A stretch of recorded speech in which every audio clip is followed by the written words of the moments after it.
workforce, my dad was a tool maker. We are a blue-collar workforce. We know how to work hard. We know how to move things. And we know how to make things. And we know how to ship things.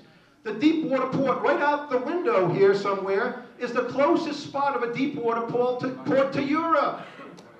I mean, folks, we need to stop this. We can do it, but that's what has to happen. I call it the game changer, because when I look at this map, I was stunned again. I mean, I'm still stunned. You have to go that way to here, that way to there, and hundreds of miles to Virginia to get to another right-to-work state. Now, that would be a battle. That would be a Colleen Conley battle. That would be as big as it gets. That would be a Steve Laffey and Colleen Conley taking them across the gods, the pension system and the school system all at once, because the special interests don't want that. But the people should. And they should.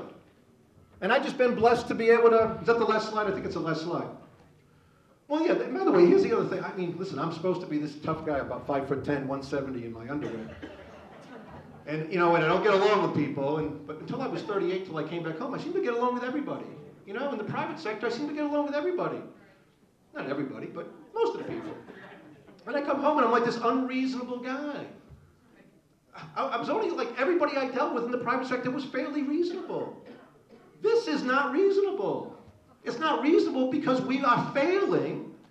You know, I mean, the governor talked about some test scores last night in the school system and some local tests with Massachusetts. Our test scores are terrible. We've got kids at Central High School at 2% can do 11th grade math and be proficient. Proficient means C. Doesn't mean B or A. What the heck are they talking about? We are failing our children. We are failing our cities. We are failed. And we have to stop and not do incremental things, but to stop and do revolutionary things.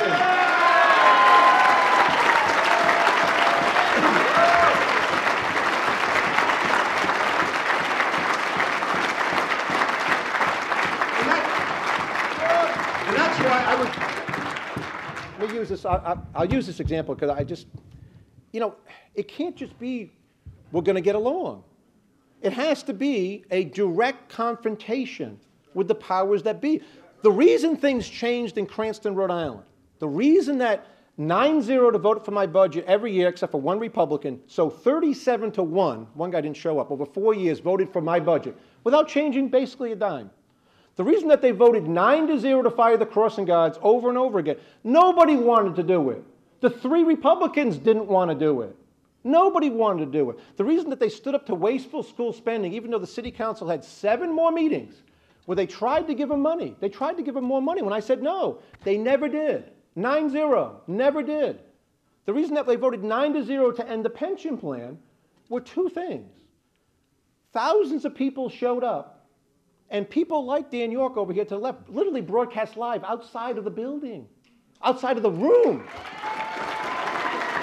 So people...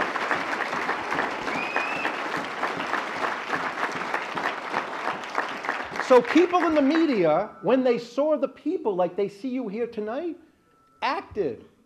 They did things that for them, you know, were really good for us. I mean, not because they liked us or liked me. It's just that they knew that if we didn't change this, I mean, that they knew that the people were coming. They cared.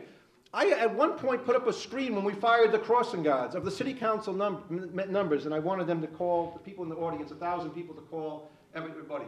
I had my own Republicans saying, Mayor, call off the dogs. They didn't mean, they were nice people. But they just said, don't have, I get home at night, my message box is full. In order to change Rhode Island, I hate to be as frank as this, 10,000 people or 20,000 people need to be at the State House. They need to pitch tents. They need to do, they need to do what I did to my state rep, Bob Jacquard, just recently, just saw him at a coffee shop. He's a very pleasant fellow. I've known him for years, and he and I have had many conversations, and I just looked at him and said, Representative Jacquard, you need to resign. Wow. And he looked, he went like that. And he knew he should resign. I'm telling you right now, he knew he should. I said, listen, you've destroyed this beautiful state. His response was along the lines of, well, we do need some new leadership, and we're going to get some new leadership. And I'm like, no.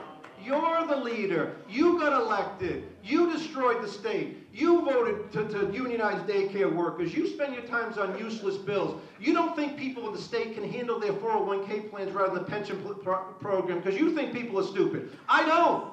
But you have destroyed this place. I know you're not going to, but you should. And quite frankly, that's the message. It's beyond like Republican, Democrat. I'm a Republican. It's beyond that. It's like the people in power need to leave.